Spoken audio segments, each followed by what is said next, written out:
Hi guys, this is David Negrin, host of the Script Podcast and executive director of the NYC Screenwriters Collective.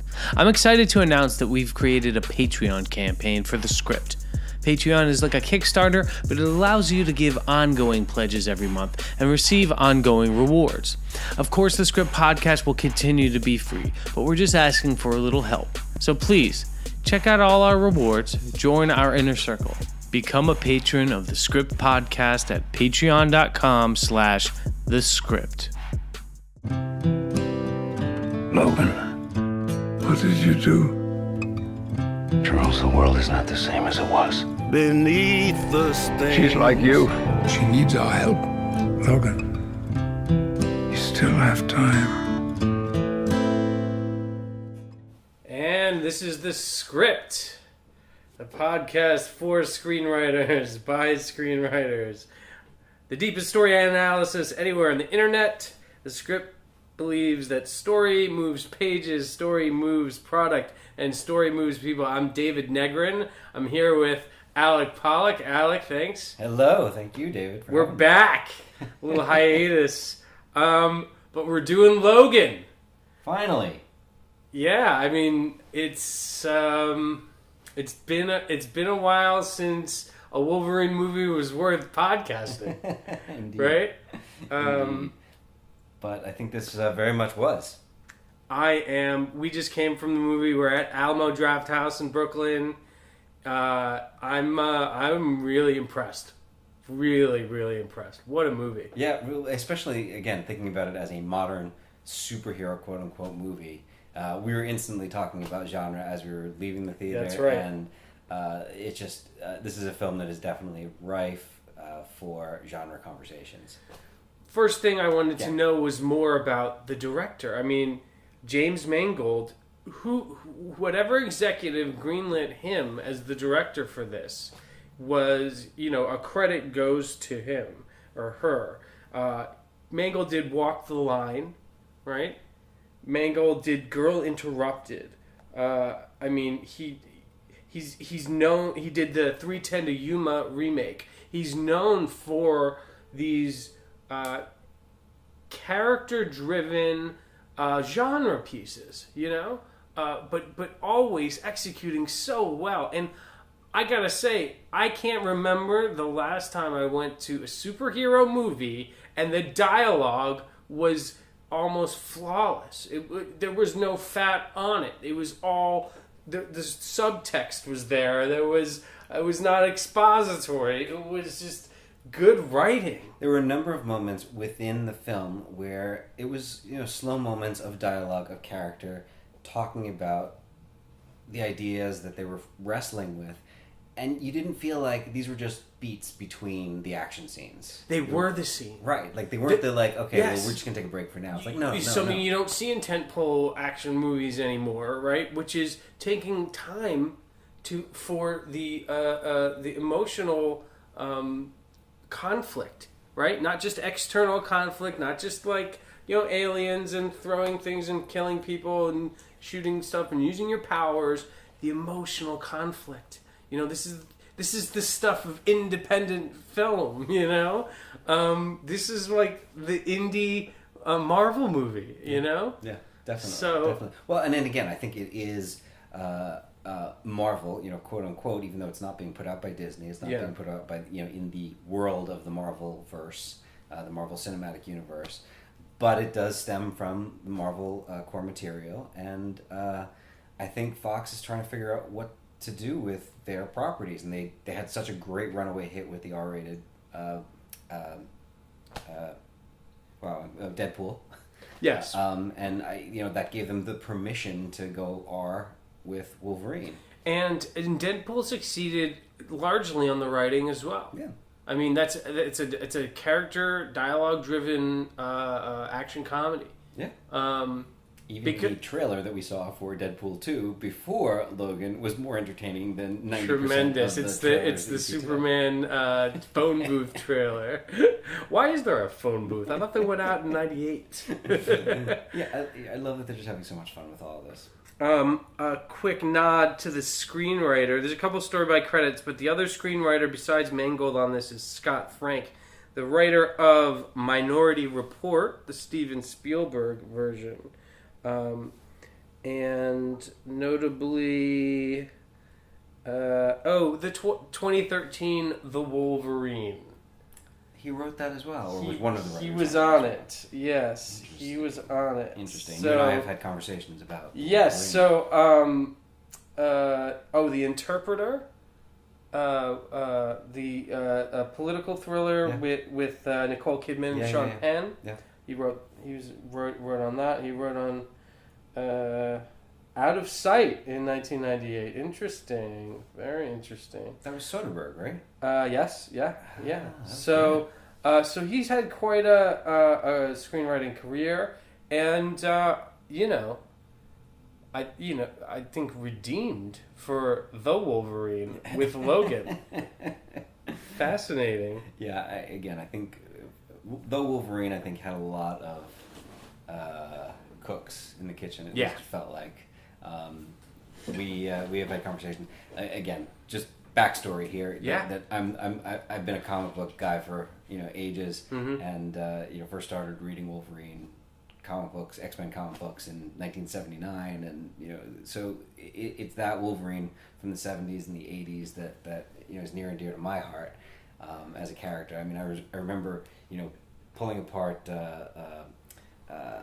my little gardening fence that my mother had, and creating like claws with some tremendous rubber tubing. My brother and I would play X-Men. Play Yeah, Wolverine. Totally.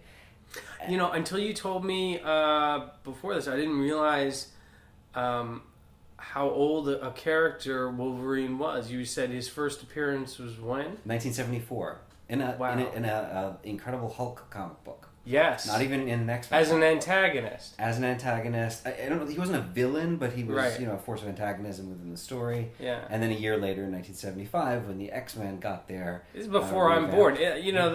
I know a lot of the listeners and a lot of people going to see the X-Men movies, the comic books were before you were born, but you and I are a little older, and this stuff goes back. Yeah, totally. And again, but what you have is the filmmakers now all grew up with this. The filmmakers are our generation, and that's what's being put in the hands of, and the executives. And I mean, we used to dream about dream casting of the X-Men when we were kids. Yeah. And as soon as Patrick Stewart came on the scene, he was part of the dream casting, of course. Yeah. Never would we have figured someone so tall to be Wolverine, but whatever. Right. Wolverine's supposed to be 5'2" or something like that. Yeah. I mean, when Hugh Jackman, I think originally was. When first announced, I think people were like, yeah. Okay. Yeah. And then they showed, I remember, I think they did a picture of him with the beard. Yeah. And people were sold. Yeah. Remember, that was, 17 years ago? Yeah, Oh, it was the year 2000. Yeah, That's when the first X-Men movie came Yeah. out. So, and that's, I think, which is great, to see this movie now, Logan treating the X-Men and the Wolverine film oeuvre with respect by ending it with or at least Hugh Jackman's tenure. Yeah, spoilers. With going out on such a great note. Yeah. But again, 17 years ago, you would never have been able to make a movie like this. It's the public has become so much more accepting and habituated and understanding about what the potential for these comic book characters are and what a superhero story can be beyond an origin story. You and I were walking out of the theater and said this right away. We're saying they haven't made superhero movies like this yet, right? The superhero movies we talk about them on this podcast so many times as their own genre, which is about origin stories and intergalactic or some kind of existential threat to the Earth, and but even when we're talking about genre and the superhero genre, even if you look to Blake Snyder, it's one of his genres, one of his 15 genres is the superhero story, but it's not superhero comic book stories. It's the superhero origin story. That's specifically what that genre is. Yes. And because film takes so long to make and they're expensive, the superhero movies today, they have not strayed. They have not gone into new narratives yet. And I think maybe Fox, because they've had such bad luck with their superhero movies, decided to start taking some chances. First with Deadpool, and now certainly taking a chance with Logan, because this is a different narrative. Tell me what you thought. I mean, again, it is a different narrative, but at the same time, it's also an origin story for X-23. It's for this next generation. Okay. Of characters. Yes, but I think this was far more a cap on Wolverine's story than it was. Sure. It was certainly not a Marvel Studios kickoff for the next generation. No. It didn't do that. It was a cap. It went out on top. You got to give a director credit for that. Yeah. Going out at a very poignant, emotional moment, and not saying, "All right, now we're gonna make stars. They're all these little kids." Yeah. And it's not like he died halfway through the movie, right? And then let them carry it on, right, for the rest of it. And it wasn't like the third act was this. I kept thinking, oh, okay, third act.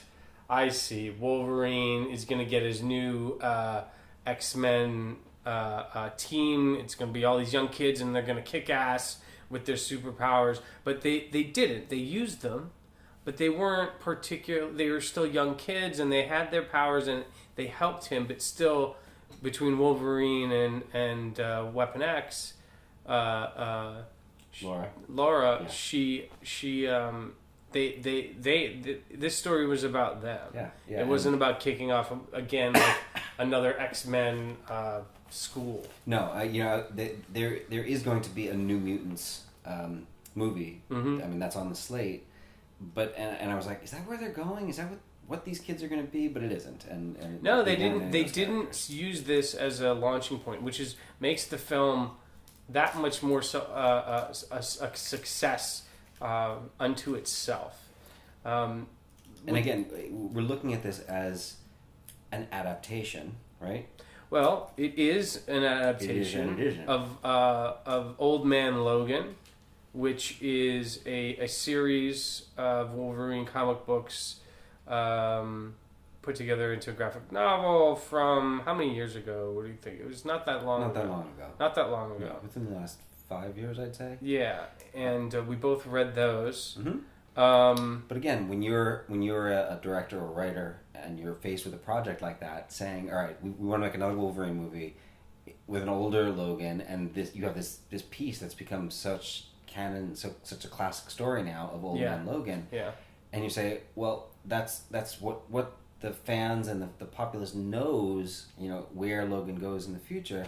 But then you look at it, and the source material is so steeped in the Marvel universe with all of the Marvel characters. You can't do anything like it.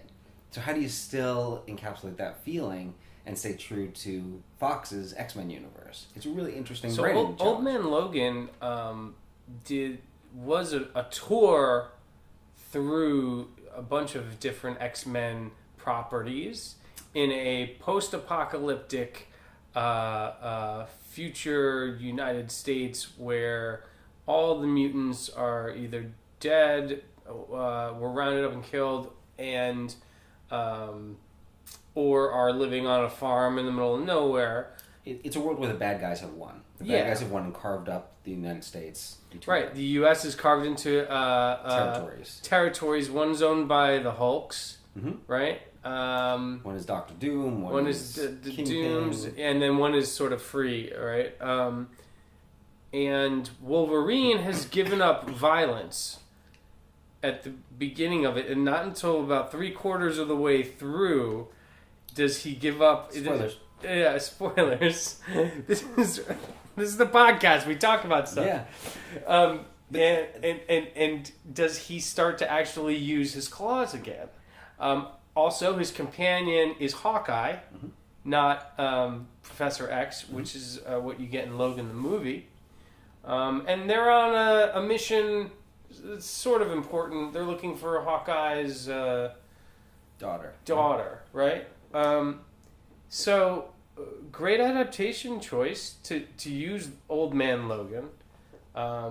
Wolverine is now his abilities are not what they were. So there's more jeopardy. He's not invincible. Yeah, I love this idea of like his healing factor is failing, and so the adamantium in his system is poisoning him. Amazing, totally makes sense. It worked. But Alec, they don't resolve that until like 3/4 through the movie. That's great storytelling. They don't normally do that in superhero movies. They tell you right away. They say he's poisoned. It must be the adamantium that and you can tell Wolverine is sick throughout Logan, and you're like, what's this about? And his healing factor's not working, which makes sense with him being older.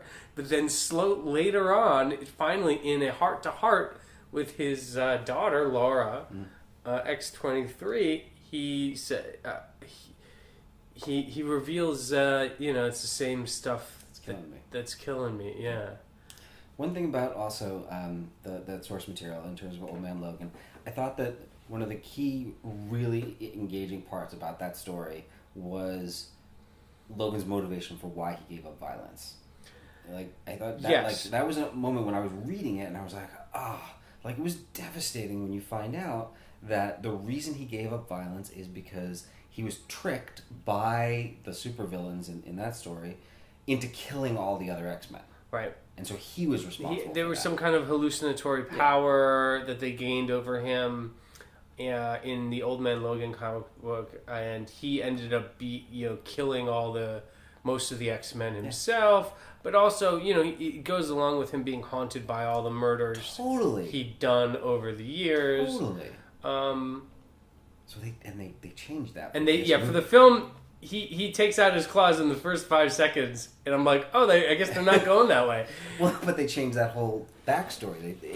Right. In this story, the big reveal, again, big spoiler, the big reveal is that it was Xavier who actually killed all of the X-Men, not Logan, and Logan has been his caretaker, which is a weird choice, don't you think? Yeah. Again, especially since part of the core dramatic theme of this movie was dealing with the violence that you do. How do you deal with it? How do you live with it? How do you live with the violence? He had to deal with it, and he had to pass this on to the next generation, to X-23. And so removing that aspect of the story, which was just an amazing part of Old Man Logan, why do you think they did that? I just think somebody said you can't have an hour and a half of a Wolverine movie without his claws. Without him being violent, yeah. Yeah, and to be honest, they did a great job of giving the fighting to other people. Yeah. Because Xavier does some kicking ass, and X-23 does a lot of kicking ass. Yeah. Definitely. And so you do get a sense, and this is really hard when you've got a superhero character of jeopardy, that he is not invincible, he's not omnipotent. He's tired, he's hurt, and so great managing of that. Yeah. But yeah, I like the idea that he was a pacifist in the comic book, and that he couldn't bring himself to use the claws again. But I do remember from the graphic novel, Hawkeye ends up doing a lot of the work. Oh yeah. And for a while, Wolverine's just like, or Logan's just a pain in the ass. Yeah. He's just like along for the ride, and I'm driving. So that's not particularly interesting. They're driving in the spider buggy. They are driving in the spider buggy, which comes in later because they start scaling skyscrapers in it. Yeah, I knew that wasn't going to show up. That didn't show up. What else didn't show up? Ultron as a house. Basically like a husband of someone. He was Peter Parker's daughter's husband or something. Yeah, he was like this nice guy with a Hawaiian shirt. It was yeah. And Hawkeye himself being replaced by Professor Xavier, which was a great choice. Yeah. Great choice. What was interesting and what was exciting about the whole thing is I didn't know where it was going to go. I didn't know what they were going to do with it because I knew that they were drawing from different source material. Right, and X-23 is not in Old Man Logan. No, but she is a character, and she is a story arc. In the comic books right now, the original Wolverine is dead and has actually been replaced by Laura as she's the Wolverine now. She has taken over. Is her origins the same was she a genetic... Yes. Genetic clone. Yep. Of Wolverine? Yep. Because for a while, I was like, in the casting of this little girl, this actor is very, very great performance. She looks a little like Famke Janssen. I thought that and too. I was thinking maybe they were gonna do like a something where maybe Phoenix came back and they did it, or I don't know, flashback to. I know in this universe you never know where they were gonna go with that. Sure. Yeah. But yeah, her story is pretty true to in terms of where she came from, how she was kind of grown in a lab to be a killing machine.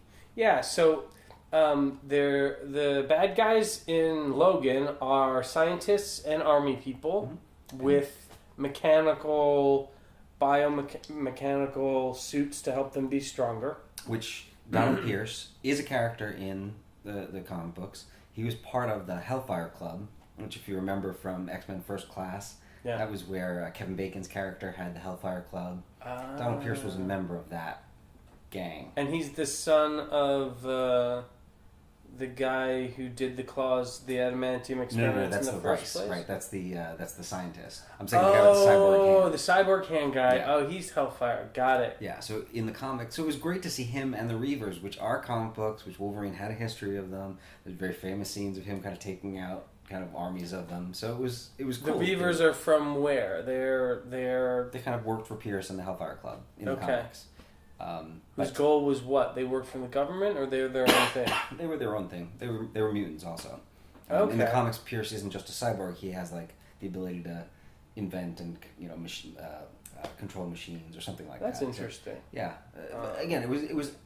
But they took pieces from the comics and made it work for this story. But that would have overcomplicated things. Logan is a very straightforward, simple film.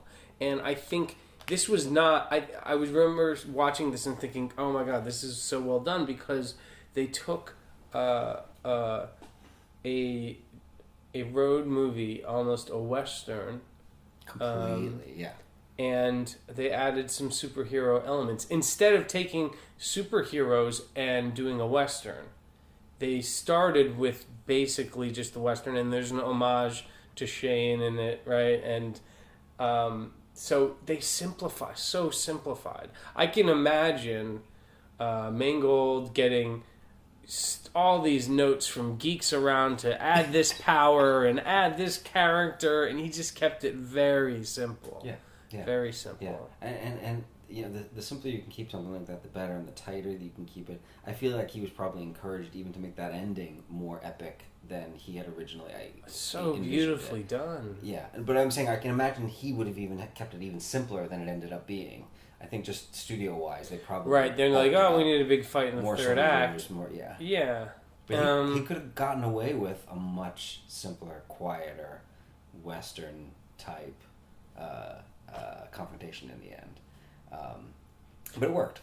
I think the movie worked on a lot of levels. It surprised the heck out of me. It really did. What do you want to talk about? I mean, anything about the structure of it all? Like it's a good road movie. Mm-hmm. It actually, they spent a lot of time breaking into the second act. I think I didn't look at my watch, but I think because this is almost a 3-hour movie. Yeah. So before they actually took off from... Yeah, the journey itself doesn't really begin for about 35 minutes. Yeah. Which is great, because we get so much setup of Laura, of the character stuff between Professor X and Logan. Heartbreaking. But you realize that so Logan's taking care of this old man who's a disaster. And Logan, he's not the kind of guy who takes care of people and wants to, go the extra mile for him, especially when there's nobody else around. X is almost dead. Logan's sick. right? And what is he doing? And what's this thing? They're going to get a boat and go into the ocean? You're like, this doesn't make any sense, but it pays off. Later, you find out that Professor X, because he has a neurological degenerative disease, and he has the most powerful brain in the world. So that's a problem. Yeah, so a boat makes sense where they go out where they're not going to do any damage. Yes, Logan says, "You and me, we're going to get on a boat out into the middle of nowhere where you can't hurt anyone." You know. And that's like a father and son thing. That's it. Like, I'm old, I'm getting old, but I'm not going to, even though you're super old, I'm not going to leave you alone. And we're going to get that boat, and we're going to go into the ocean. You won't be able to hurt anybody. And it's a great end to these characters for the 17-year arc that we've seen them on through all of these films. And that first film was very much about Xavier and Logan. That's first true. Film, it was That's about true. The recruiting of Logan into the X-Men. Right, and he doesn't want to be a part of it. Yeah. And even though he becomes the core of it, and he's in and out of the X-Men. You know. Yeah. He's yeah, and then Xavier's all he has. Yeah. And they make reference to it. Xavier, says, "I found you, in a bar." In a beautiful scene. Yeah.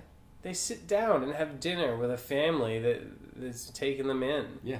And they'd say, "Oh, this," and the young boy says, "I'm thinking about dropping out of school." And he says, "Watch out! This guy used to run a school." Yeah. Yeah. And that Logan was, got kicked out a few times. I mean, that's just epic. Yeah, no, it really was heartfelt. It worked for knitting together kind of all the pieces over these years, and providing a good fitting end to it all. Yeah, I mean, I can't remember a great ending chapter to a franchise. The closest thing I can think of, oddly enough, is the Rocky Balboa. Oh yeah, I didn't see that. How was it? Well done, extremely well done. No, but you're saying Rocky Balboa or Creed? Right? Rocky Balboa. Creed reboots.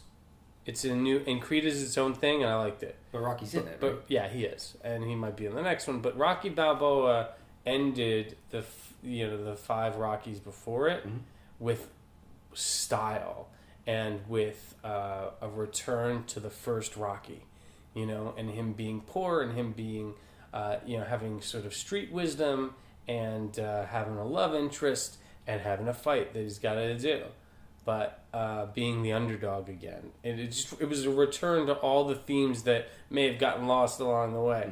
And I think Logan was a return to all the best stuff about X-Men and Logan and Wolverine.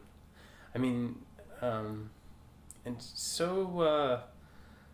Yeah, just I guess a credit to the screenwriter and the director, just taking all these, with all the possible mythology they could have jammed into this, and they made it a great human story, and ended so respectfully and beautifully, sort of the Hugh Jackman era of Wolverine. And these themes that we're talking about themes of violence, as we were talking about before, and kind of dealing with the violence that you deal in your life, and themes of family and and protecting your family and protecting your own.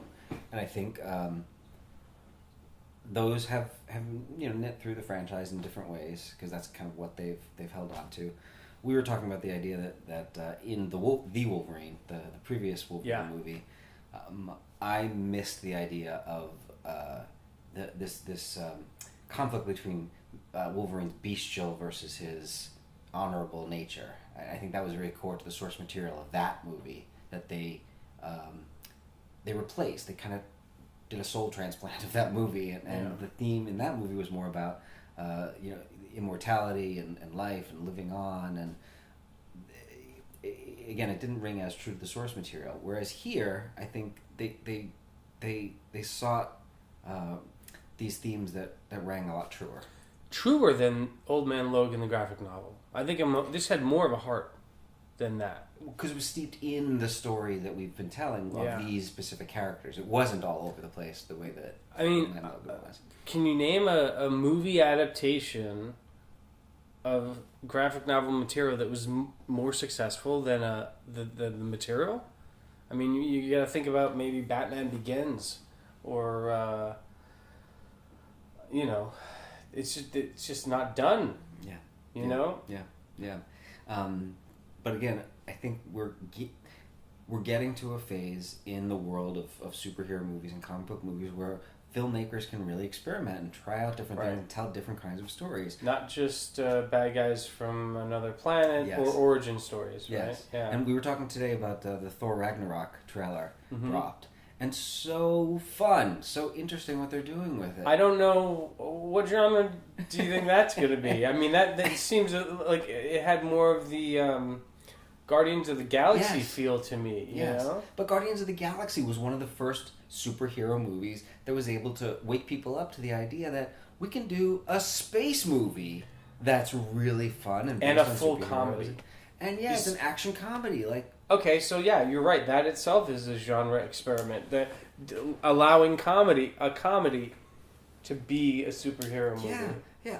Come on, Thor's line about I know him from work. I know him from work. It's amazing.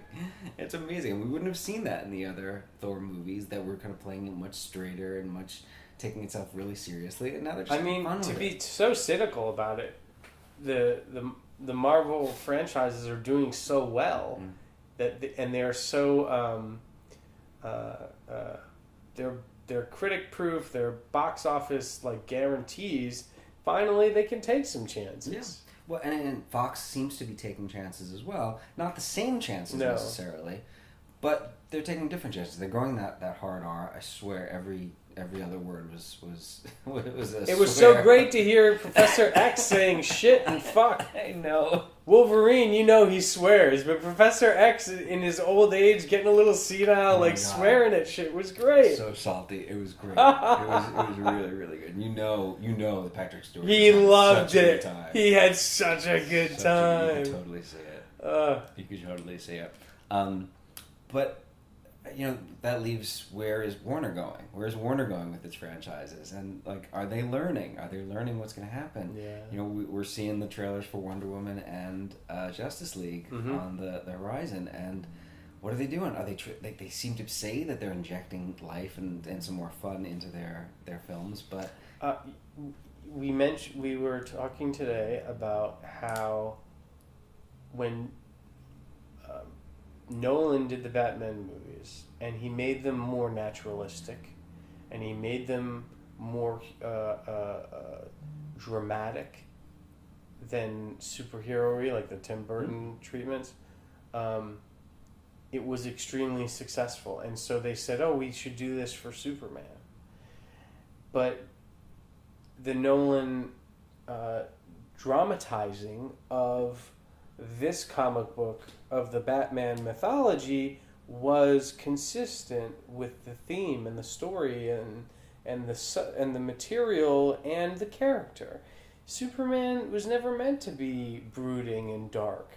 It doesn't go with his shtick. No. And so it hasn't worked very well in the Zack Snyder incarnations. And much less all of these other different characters that all seem to feel like they have the same tone, in terms of Flash and Cyborg and Wonder Woman now. Well, to me, it seems like they're gonna do for Justice League. It seems like they're the closest thing in the Marvel universe. I think is maybe they're trying to do a Guardians of the Galaxy situation, or maybe an Avengers #1, Joss Whedon. I mean, of course they're trying to do Avengers Joss Whedon, which is light, action-packed, and introduces a bunch of new franchises, right? Yeah. Which, again, I know we're starting with Logan, but we're talking about this whole world and everything. Yeah. The news also came out this week that 2019 is going to be, I believe, the 80th anniversary of Batman, and so they're saying that 2019 will be Warner's year of Batman movies. So Batman will come out that year. Batgirl will come out that year. We didn't just sign on for Batgirl, thank goodness. Nightwing will come out that year, and the Gotham City Sirens, which is the Harley Quinn movie. Right.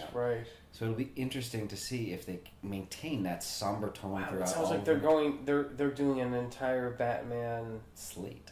Right? Yeah, so like it's not just Marvel; it's a Batman franchise, or it's not just Marvel versus DC franchises. It's sub franchises. Yeah. Because again, there's such a rich history of all of course. of it. I mean, and Batman is something that is so deep and so well known, and is a brand that could be expanded. Yeah. I mean, you've got Gotham on television right now, right? So for Logan, maybe we should say, do we have any critiques? We loved it, but any critiques? I was a little tired of kind of just the, more and more troops, more and more military troops. Yeah, pretty boring. We haven't said one word about the Wolverine clone, X-24 at all. We haven't said.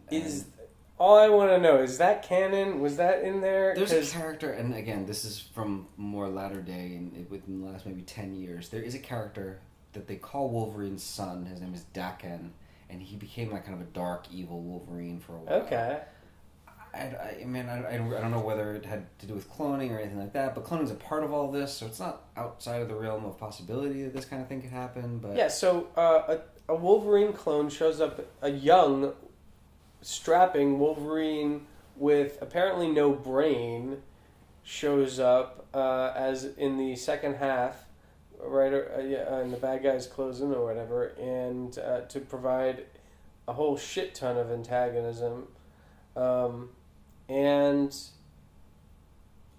the introduction was great because Wolverine starts killing the family, and he evil Wolverine. X-24. You can't tell. Oh, right. I couldn't tell. Could you tell it wasn't Logan? It was. I mean, when they showed his face, I could tell. But when they showed his face, but it was like I thought maybe he had transformed into more of like the bestial self, or he had taken the drug. And it had possessed him, because that's sort of what happened to the kids. Yeah. And so I was like, oh, Wolverine is killing the family, and he's killing Professor X. What's going on? I was for the moment, for the reveal, I was, as a moviegoer, I was like, whoa! My jaw dropped. And then when you realize what they're doing is, oh, he's a clone of Wolverine. I'm like, okay, well. This feels like a budgetary choice. This feels like, well, we can shoot, instead of hiring another actor like a Sabretooth or some other. You kind of wanted one more superhero. Something. Well, and again, this is what we were talking about before also. The conclusion to the source material of Old Man Logan is him fighting the Hulk. Which, again, is an homage to his origin, where his first appearance was fighting the Hulk. Mm. So that's where he ends, and he ends in this epic battle where the Hulk ends up eating him alive. Yeah. And he regenerates and bursts out from inside of the Hulk. It's like this epic, crazy ending. It's like, how do you compete with that?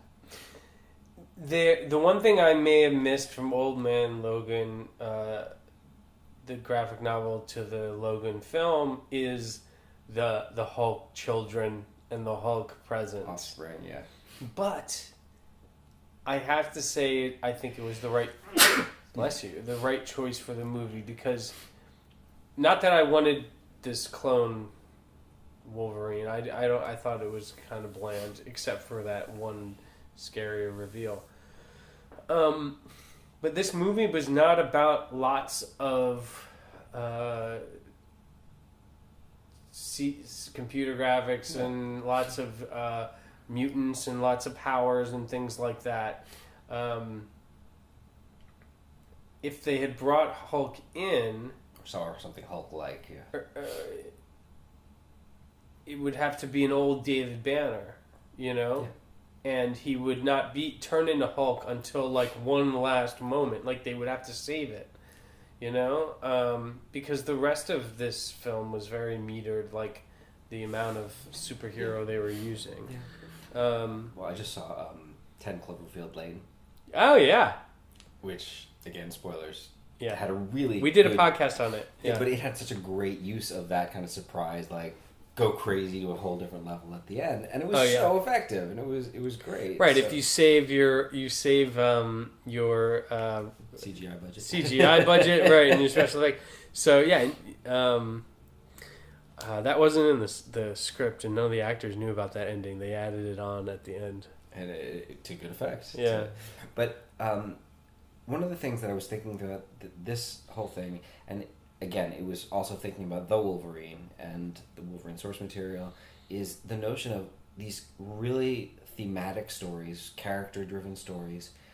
When the final confrontation comes, I find it's really effective to have a one-on-one confrontation as opposed to 30 on 30 or the Star Wars model where you got 3 plots in the third act. I was totally thinking that too, because I mean, think of how effective the Luke versus Vader one-on-one battle is, like with that antagonist. Like, it's really effective.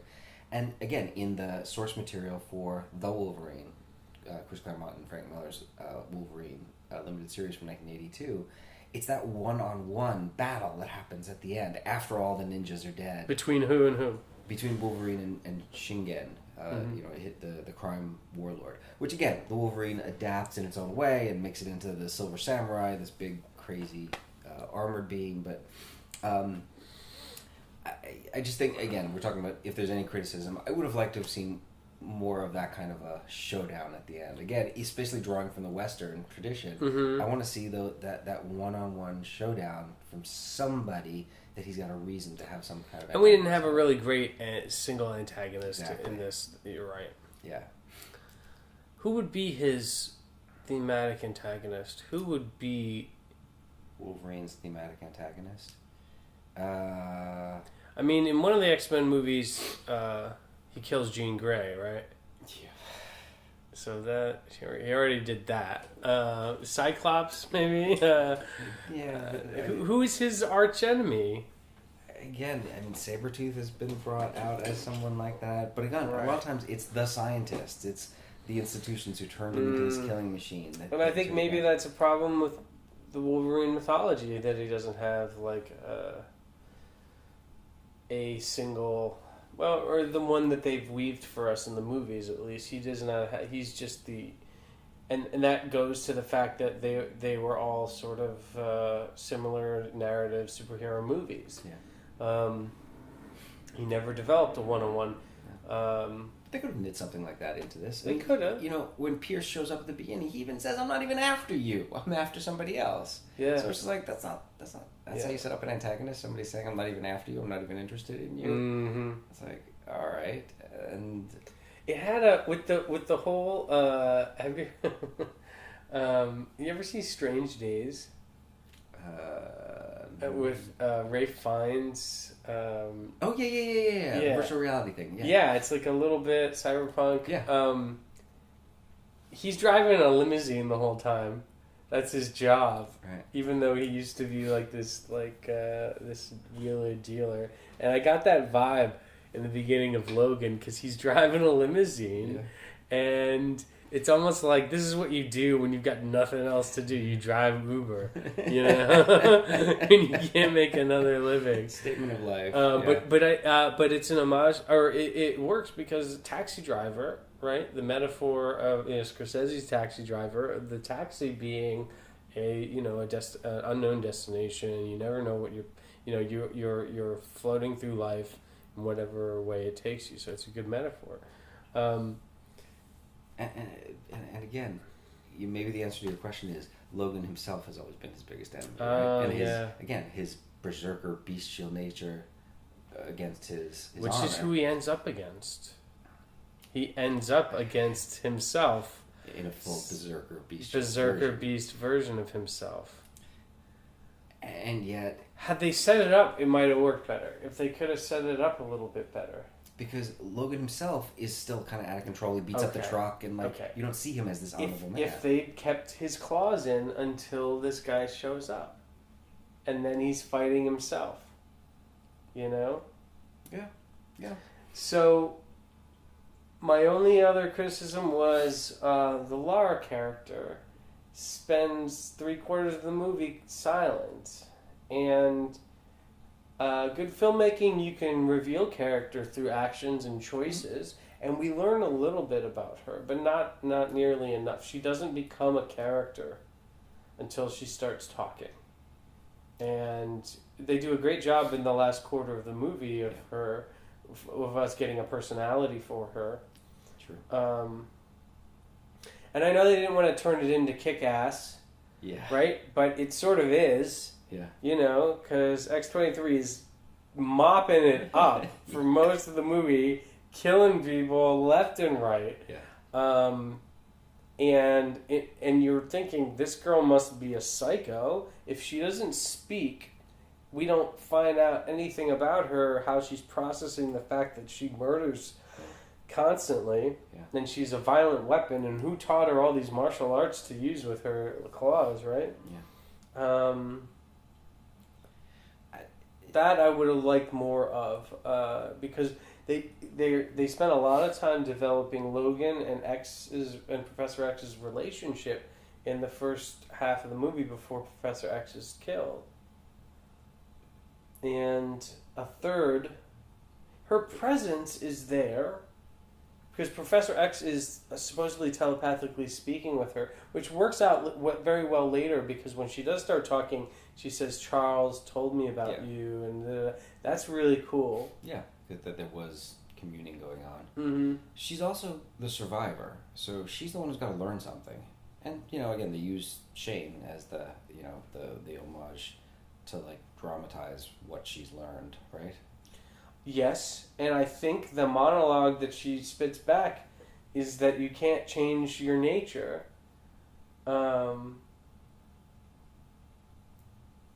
And especially when it involves violence and right, and so that is Logan's Wolverine's